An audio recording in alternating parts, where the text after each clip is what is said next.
காயம் செய்தார். காயங்கள் ஏற்று நம் காயங்கள் யாவையும் கருணையால் தூய்மை செய்தார்.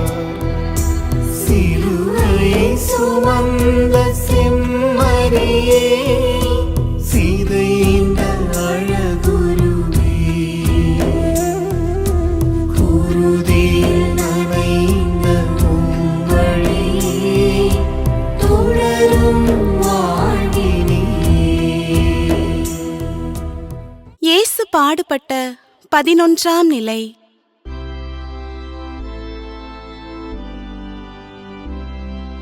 இயேசுவே உம்மை ஆராதித்து வணங்குகின்றோம். ஏனென்றால் உம் சிலுவையை கொண்டு உலகை மீட்டீரே. இயேசு சிலுவையில் அறையப்படுகிறார். அடுத்து சிலுவையில் அறைய வேண்டிய வேலையை பாருங்கள். ஆம், 9 மணிக்குள் நாம் வேலையை முடிக்க வேண்டும்.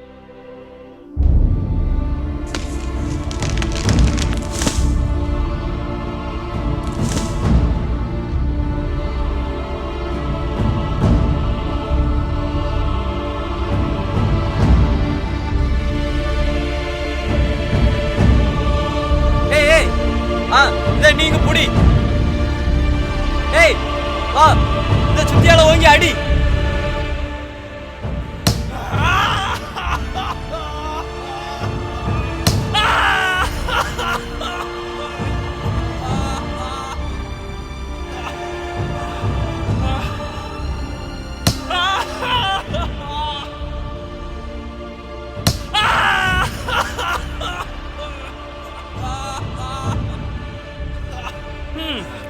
இவன் நல்ல வலுவான ஆள்தான்.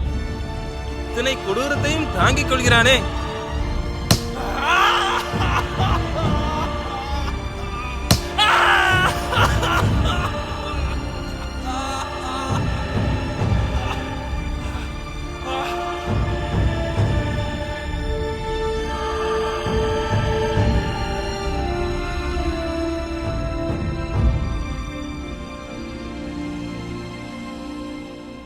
சிந்திப்போம்.